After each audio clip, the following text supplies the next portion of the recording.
रहीम अस्सलाम वालेकुम। कैसी मेरी यूट्यूब फैमिली होगी, सब ठीक ठाक खैरियत से होंगे। आज अम्मी ने बनाया मूली का पराठा जो कि बहुत ही मज़ेदार बना था।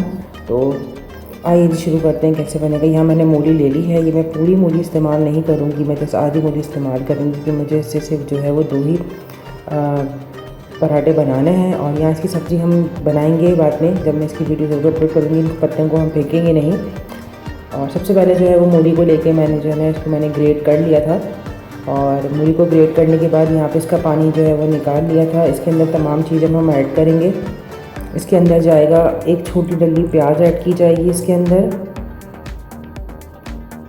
इसमें हमने प्याज ऐड कर दी है। इसके साथ ही इसमें जाएगा हरा धनिया चॉप किया हुआ। इसके अंदर जो है वो जाएगी हरी मिर्चें। और इसमें जाएगा अनारदाना। अनारदाना 1.5 टेबल स्पून डाला है, इससे बहुत अच्छा फ्लेवर आता है। और अनारदाने को कूटा हुआ है। यहाँ पे जाएगा थोड़ा सा जीरा पाउडर, जो है वो नमक और कुटी हुई मिर्च। बस तमाम चीज़ें डाल के इसको अच्छी तरीके से मिक्स करना है।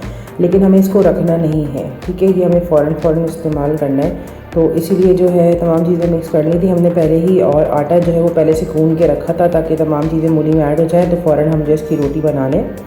और यहाँ पे जो है अम्मी ने जो है वो जल्दी जल्दी से पेड़े बना लिए थे छोटे छोटे करके, क्योंकि हमें जो है इन पेड़ों के अंदर जो है मूली कम जो है मिक्सर वो रखना था। तो पहले जो है एक रोटी बेली है और एक रोटी बेल के जो है उसको थोड़ा सा घी लगा के उसको साइड में रख दिया था। और उसके बाद जो है फिर वो दूसरी रोटी बेली है। और जो दूसरी रोटी बेली थी उसके ऊपर जो है हमने फिर मूली का हरा मिक्सचर डाला है। और मिक्सचर जो है वो पूरा फैला के डाला है ताकि जो है हर बाइट में जो है वो मूली का टेस्ट आए। यहाँ पे जो है अम्मी ने तमाम जो है वो जो मिक्सचर बनाया था, अम्मी ने उसके 2 हिस्से कर लिए थे क्योंकि हमें 2 पराठे बनाने थे। और इस तरीके से एक पराठे में डालने के बाद दूसरे पराठे को के लिए जो रोटी बेली थी वो इसके ऊपर रख दी हमने। और फिर तमाम किनारों को अच्छी तरीके से दबा लिया ताकि ये खुले ना। और इसके बाद बस कोई चाहें तो ऊपर से थोड़ा सा जो है बेलन से दबा के आप इसको और टाइट कर लें।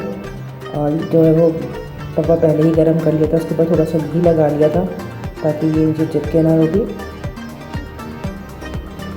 घी लगाने के बाद अम्मी ने इसके ऊपर जो है वो रोटी डाल दी थी। और ये एक तरफ से सिक जाएगी तो हम दूसरी तरफ से हम इसको भी सेकेंगे। और नीचे चूँकि थोड़ा सा घी लगा लिया था तो इसलिए थोड़ा ब्राउन ब्राउन से आ गया है। और इसके बाद इसको हम दबा के अच्छी तरीके से सेक लेंगे रोटी को। एक साइड से हो जाएगा ये पराठा तो फिर हम दूसरी साइड पे जो है वो इस पर घी लगाएंगे। ये मैंने दूसरी साइड पे जो है ना घी लगा दिया था और पलट लिया था कि देखें कितना अच्छा कलर आया है इस पराठे का।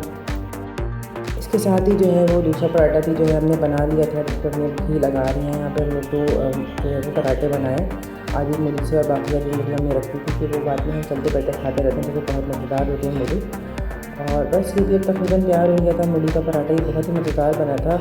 और ये रेसिपी जो है अम्मी की है, आप एक बार इसे ज़रूर ट्राई कीजिएगा और मुझे बताइएगा कैसे बनाएंगे। देखें बहुत ही मज़ेदार और बहुत ही सॉफ्ट बना था ये। उसके ऊपर जो है वो मैंने मक्खन लगा दिया। आप चाहें तो उसको दही के साथ या चाट के साथ या किसी भी चटनी के साथ खा सकते हैं। चलिए जी, अपना बहुत अच्छा ख्याल रखिए। मुझे अपनी दुआओं में आप अल्लाह हाफ़िज़।